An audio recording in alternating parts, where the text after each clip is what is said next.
Salut tout le monde. Voilà, j'ai décidé de faire un petit tuto sur comment installer et configurer Samba. Je pense que c'est pas quelque chose de forcément très simple à connaître. Et du coup, j'ai décidé de faire un petit tuto en vidéo. Parce qu'il y a beaucoup de tutos, mais un petit peu sur les forums, avec des explications un petit peu vagues. Donc je pense qu'en image, ça risque d'aider pas mal de monde qui souhaiterait créer un serveur chez lui. Donc il suffit d'installer une version de Debian, même sur une vieille machine. Ça marche très bien avec je sais pas moi, je vais dire une bêtise, vraiment une config vraiment minimale de chez minimal et pas cher. On va dire, allez, pour 50 €, il y a moyen de se faire un serveur. Alors maintenant, on installe donc la version de Debian. Moi j'ai pris une version Debian 7 sur ce tuto. Voilà pour un petit peu le préambule de ce tuto. Alors maintenant on va installer Samba. Donc on va dans Applications, Accessoires et Terminal. Voilà, comme ça on a un terminal. Donc bien se mettre en route. Donc là je fais sous mon mot de passe. Donc sous, ça veut dire qu'on va bien aller en mode route. Voilà, et puis on voit bien la différence. Ici il y a un dièse, ici il y a un S barré. Ça veut dire qu'on est bien en route. Donc on va installer Samba. Donc apt get install Samba. Voilà. Get, pardon, c'est pas avec un D, c'est avec un G. Les fautes d'orthographe dans ligne de commande ne prennent rien en compte. Voilà. Donc moi j'ai déjà installé, vous aurez un petit peu plus de lignes. Donc c'était juste pour vous montrer la commande. Après, moi j'utilise une touche raccourcie, c'est la flèche du haut. Pour revenir à la commande d'avant, on peut utiliser plusieurs fois et ça revient encore à plus de commandes en arrière. Donc là, il y a aussi Samba-client.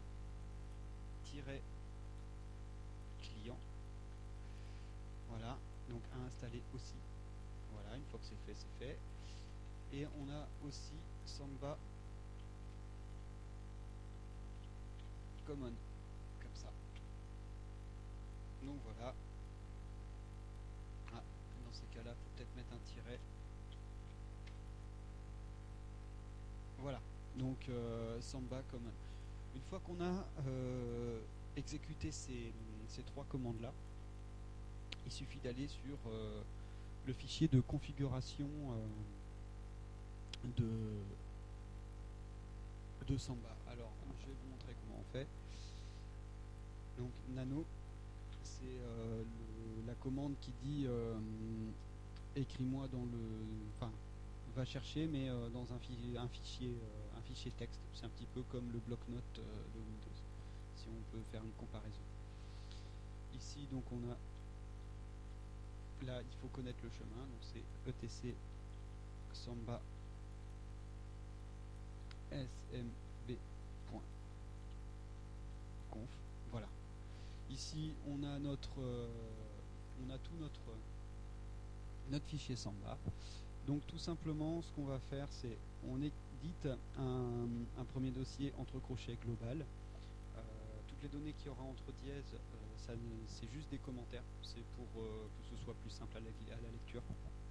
Sinon, ça sert absolument à rien, mis à part à simplifier la lecture du fichier et à donner des informations si on veut donner plus d'informations que ça. Là, en l'occurrence, le fichier est très simple et vraiment basique. Donc ça permet vraiment de pouvoir différencier les différentes étapes. Donc le serveur string, c'est pour avoir le nom du serveur, tout simplement. Le %h, vous pouvez regarder sur internet, il y a plusieurs systèmes de... il y a plusieurs pourcents, %v, enfin là %h, c'est pour avoir mon nom de la bécane directement. Donc VM %h, moi je voyais, sinon vous pouvez laisser VM ou même pas mettre les %h, enfin, vous mettez ce que vous voulez. Le workgroup, ça sert à appartenir au réseau workgroup. Moi c'est le réseau standard sur mon petit réseau local. De toute façon, comme c'est un petit réseau local, Workgroup est très bien. NetBIOS Name, c'est le nom de la machine visible sur le réseau. Donc ça veut dire que si on veut l'appeler Toto, on a le droit de l'appeler Toto. Ça marche aussi, c'est le nom de l'ordinateur qu'on trouvera sur le réseau. Public yes, parce que je veux qu'il soit visible sur le réseau. Vous pouvez mettre no et puis juste utiliser les IP. Voilà, enfin bref. Après le réseau socket option TCP no delay, ce sera simplement un peu plus rapide à la lecture des fichiers sur le réseau. Si vous y connaissez un petit peu, ça vaut le coup d'aller regarder les différentes options sur internet via les forums. Après ban interface only yes, ouais, de toute façon vaut mieux mettre ça comme ça, c'est plus simple, c'est un standard, mais vaut mieux le mettre, on l'oublie pas comme ça. Interfaces, alors il y a LO espace 127.0.0.1 espace ETH0. À chaque espace, c'est pour dire que c'est différentes interfaces. Moi, je veux que l'ordinateur se voit en lui-même, donc je vais mettre LO 127.0.0.1. C'est exactement la même chose. C'est exactement la même chose que LO, c'est juste pour le présenter. ETH0, en fait, on va le trouver ici quand on va sur ce petit icône information de connexion, et là on va voir Ethernet ETH0. C'est ce qui va permettre de dire qu'on veut que notre partage passe par ce réseau là. On pourrait très bien avoir une deuxième carte réseau avec aucun partage du tout. Ça peut créer un deuxième sur le serveur, on peut créer plein d'entités en fait grâce à ça. Donc après on va passer directement dans la gestion des utilisateurs. Donc valid user, moi j'ai mis 2 utilisateurs valides, on peut très bien mettre all. Moi je préfère avoir des utilisateurs quand même. Même en petit réseau local, ça permet de gérer les mots de passe tout simplement. Invalid users root, niveau sécurité vaut mieux le mettre. Après vous faites comme vous voulez. Mais moi je veux pas qu'on accède en root comme ça depuis n'importe quel PC. On n'accède que du PC en root. Pour moi c'est très bien comme ça. Après guest account nobody, je veux pas de compte invité parce qu'il n'y en a pas besoin. Encrypt password, ça va permettre lorsqu'on tape le mot de passe, qu'on appuie sur entrée, en fait il va partir crypté. Il va pas partir en plein caractère. Ça veut dire si un hacker veut venir chercher le mot de passe juste en regardant les données qui transitent sur le réseau, il ne pourra pas voir le mot de passe. Ça va être crypté tout simplement. Et après on va passer à la section vraiment intéressante qui est comment créer le dossier de partage. Donc on crée entre crochets, on met n'importe quel nom. Là moi j'ai mis vidéo UPnP entre crochets, et en dessous on va lui mettre le chemin qu'on veut partager. Donc voilà, moi je vous conseille de créer un dossier public ou un dossier public, c'est bien. Donc là on va créer on va ouvrir un nouveau terminal, toujours en administrateur. Voilà, donc du coup, moi ce que j'ai fait c'est, comme j'ai créé un dossier public utilisable pour tout le monde, je lui ai donné les droits d'accès. Donc la commande c'est chmod-r, ça veut dire que ça va être accessible à tous les répertoires en dessous de public, à partir de public. 777, ça veut dire que c'est accès à tous, tout simplement. Donc je vous déconseille de le faire sur tous vos dossiers, juste sur ça c'est très bien. Et puis moi j'ai mis home public, comme ça j'ai un dossier public accessible à tous. Depuis la machine aussi, en précisant quand même, parce que si vous avez des utilisateurs sur la machine, c'est peut-être pas bien de le faire comme ça. Mais pour l'instant, là pour le tuto, c'est juste un exemple pour Samba, donc on va pas en sortir. Voilà. Donc voilà, après on ferme ce terminal une fois qu'on a cliqué sur entrée là-dessus. Et du coup, ici on sait qu'on a bien les droits pour venir écrire dessus. Après commande, c'est vidéo PNP parce que je l'ai appelé comme ça, voilà tout simplement, mais c'est juste pour avoir un commentaire sur le dossier qu'on qu'on peut trouver. Si on a 20 dossiers, c'est pas mal des fois d'avoir un petit commentaire, quoi. Voilà. Les droits au dossier, donc ça ici, ça veut dire qu'on peut naviguer dedans comme on veut. S'il y a des dossiers, on peut aller même dans les sous-dossiers, etc. Et writable, ça veut dire qu'on peut écrire. Ça veut dire qu'on peut créer un dossier, prendre un fichier d'une machine, l'envoyer sur le serveur, il n'y a aucun souci. Ça sert à ça. Donc voilà. Donc après, CTRL-O pour enregistrer. Enfin, c'est marqué en bas, hein, mais je préfère le repréciser. Donc CTRL-O, on enregistre. CTRL-X, voilà. À partir de là, donc on a dit que Obi-Wan Kenobi et Obi-Wan Kenobi 2 devaient se trouver sur PC. Alors du coup, qu'est-ce qu'on fait? C'est que ici, Obi-Wan Kenobi existe déjà, donc on ne s'embête pas. Là, SMB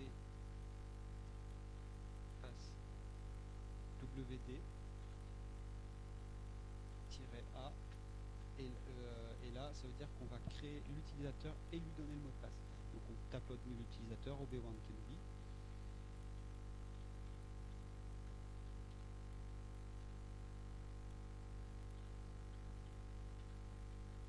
Voilà, on crée entrée et puis il va demander de demander. Moi je vais pas le faire parce que j'ai déjà fait une fois, mais il suffit de taper sur entrée et là on a les mots de passe qui s'affichent. En revanche, pour un utilisateur qui n'est pas encore existant, il va falloir le créer. Alors pour le créer, on va le créer carrément dans la machine. Donc on fait add user, donc ça va créer un nouveau compte, add user avec 2D, pardon. Add user, le nom de l'utilisateur, il va demander un mot de passe, etc. On remplit les informations. Add user, pour montrer Toto par exemple, j'ajoute Toto à la machine, entrée, voilà, un nouveau groupe, taper un mot de passe. Hop. Voilà, ici il y a des informations, c'est pas obligatoire. Information correcte, oui, voilà. Donc là on a créé l'utilisateur, tout simplement. Et puis après, du coup on retape cette commande SMB pour l'entrée. SMB passe WD toujours -A pour créer l'utilisateur dans Samba, parce que c'est aussi dans le réseau qu'il va avoir besoin du mot de passe. Donc du coup, on retape ça, on marque l'utilisateur, Toto. Voilà, donc un nouveau password, on met. Et voilà, donc du coup, on a créé les entrées. Maintenant, on va vérifier qu'il est bien accessible. Donc moi, mon Windows, j'ai déjà rentré les mots de passe dedans, donc il ne va pas me le demander. Mais en gros, ça va marcher comme ça. Vous allez dans votre réseau. Voilà. VM tuto. Moi, c'est mon PC. Il y a vidéo UPnP qui s'affiche ici. Et là, j'ai bien mes dossiers. Voilà, je crée bien mes dossiers un petit peu partout. Donc surtout ne pas oublier aussi, moi j'ai oublié, il marchait déjà donc je ne suis pas... voilà, cette commande-ci, etc init.d samba restart, c'est quand même une commande importante qui va permettre de redémarrer le serveur. Donc ça redémarre le serveur parce qu'on a fait des modifications de configuration, tout simplement. Donc dès qu'on fait une modification de configuration, d'utilisateur, etc., on redémarre le serveur. Donc c'est pour ça que c'est bien d'essayer d'avoir une bonne configuration dès le départ pour ce qu'on veut faire. Ça permet d'éviter d'avoir des redémarrages de serveur et du coup des bugs sur le serveur. En tout cas pour ce tuto d'une configuration basique de Samba, voilà, on voit que ça marche très bien.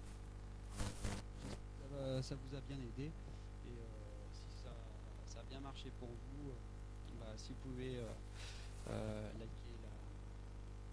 liker la page, enfin ma chaîne, et puis n'hésitez pas à faire des commentaires ou à partager si vous connaissez du monde qui seraient un peu dans le besoin de ces informations. Bon écoutez, je vous dis au prochain tuto et à ciao.